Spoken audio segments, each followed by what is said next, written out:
Hey everyone, welcome back to another vlog. This week I want to dive into the rental application process and I want to share with you my top 5 tips to help you secure your rental property.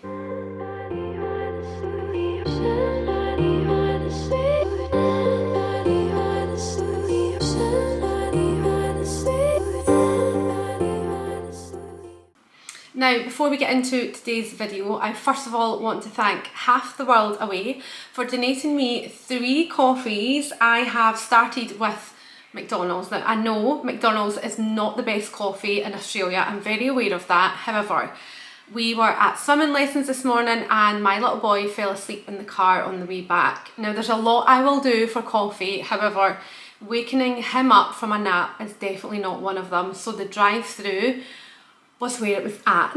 So I do want to thank you for that. I'll make sure my next 2 coffees are from the more local cafes which do have the best coffee. Now obviously if you do enjoy these videos and you too would like to donate a little coffee to help me through the editing process of these videos, then you can do it by using the link below, and as always I will give you a little shout out.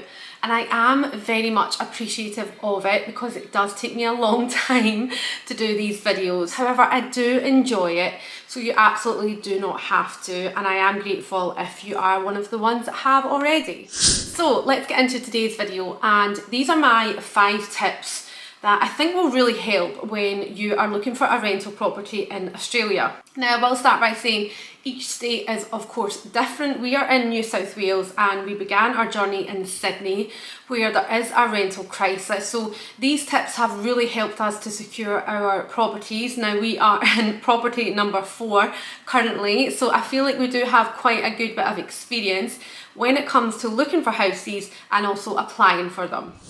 Now, getting straight into tip number 1, and that is to be prepared. A lot of rental applications are done online and they do require things like employment history and of course rental history if you have it. Now, in addition to this, you will also require to have identification, so things like your passport, but you do also require another form of identification. So if you do have one already, then your driving license, or you can also use your Medicare details. And then finally, if you're not already an Australian citizen, you will also require a copy of your visa. Now, my own piece of advice on this is that some of the applications do take a long time to fill out.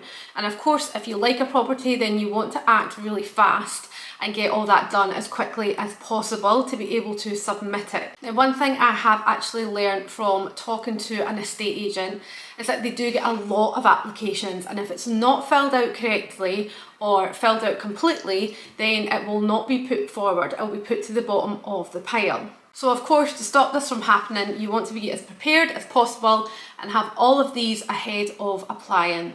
So number 2 is when you are at the property is to make yourself known and talk to the agent. Even if it's things that you're not even interested in, just ask questions, make yourself known. It's really good for them to be able to put a face to the name when they're looking at the applications. Now, some questions that I think are really good to ask are things about the neighbourhood, parking potentially at night, does it get very busy in the street? If you are a family like us, then it's good to know about local schools and local parks. Just asking these questions can obviously build rapport with the estate agent and really make yourself known. Now, another thing that we done when we were applying for houses, and obviously we had already spoke with the agent, is we started off by sending them either a text message if you had their number, or more of a personal email just to say, hi, we spoke with you earlier, we asked questions about the local area, great to meet you, and here attached is our application form. So yes, I think it's a really good tip and one that I would recommend that everyone does. Number 3 is to take videos or photos as a very, very minimum. This is one thing that I didn't do in our first 2 properties, and by the 3rd one, the first thing I was doing when I was entering the property was getting my phone out and taking a video whilst we walked around.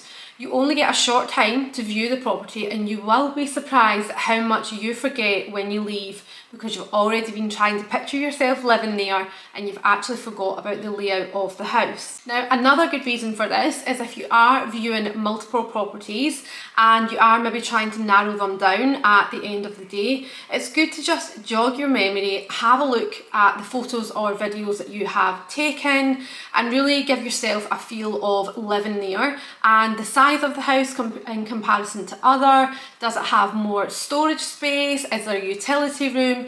There's so many things that you honestly will forget if you are viewing multiple properties, and by taking a video it's easy just to sit and remind yourself of what it looked like and whether or not you really want to apply for it. And then finally, just to add on to this point as well, it's really good if you are successful for that property to really see how it was laid out before, especially if it was furnished when you were viewing it. I think it's really good to see if your furniture will fit in it, if the previous tenants had it set up a way that you might want to have it set up as well. There's a lot of good reasons for just taking a video, and again, it's one that I highly recommend doing. Number 4, and this is my favourite tip of them all, is to build a family CV. So in addition to filling out your online application form, there usually is a box to add a supporting document. Now, some people just do something on Word, some people just like to write a little paragraph about themselves, but for us, with my little creative mind, I created a family CV that we could attach.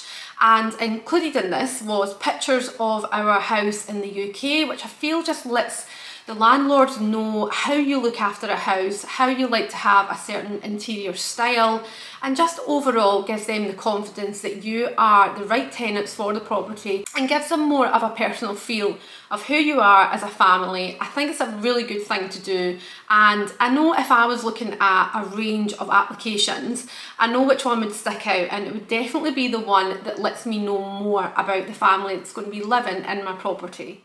Now, if you are stuck for time or not as creative as I may be, then I have actually made a template for you and I will link it below in the description box, and it's all set up for you already. So I have included a nice description, which all you have to do is fill in the blanks and then add in your own picture of you as a family, and of course some pictures from your previous property, or of course if you are coming over from the UK, then some pictures of your house from the UK as well. Now, as always, you don't have to use this, you can make one up yourself, whether you do that on Word, but like I say, time is precious, I'm aware of that, and this may be something that will help you. Our last 4 houses that we have secured has always had this included, and the feedback that we've had has always been around our CV and how it made us stand out from the other applicants. And then finally, tip number 5 is to be prepared to offer more. Now, this is a tip that I don't like, unfortunately, and I know it's not great, especially when money is so tight and Australia at the moment is so high for cost of living. However, to save you looking at loads of properties and feeling disappointed when you're not getting the ones that you are hoping for, my honest advice is to just offer a little bit more a week. Now, this can be anything from $10 to $20 or more if you can afford it. However, it does make you stand out. Now, obviously there are a few ways to do this, and I would consider this when you are looking for rentals. It may be worth reducing your budget for the houses that are available, and then when you go and view them, you know you can offer a little bit more, but just not going over the original budget that you first had. Now, again, you will get a feel for this when you are viewing houses, whether or not they are of high interest. The ones that we had viewed previously were very, very busy, and we knew that we had to do something to stand out.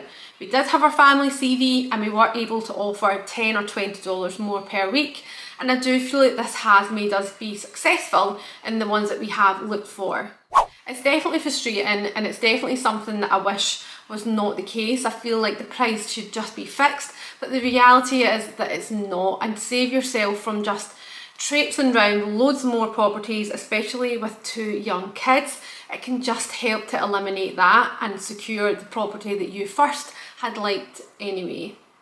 Now you as a family know your budget and you know the price that you don't want to go over. So that's why I'm saying to just consider that when you are looking. If you lower your budget and view the houses within that range, then at least you know you can be in a position that you can offer a little bit more and hopefully just stand out from everyone else. So that's us now at the end of today's video. Let me know what you think of these tips in the comments below, and I will see you all in my next video.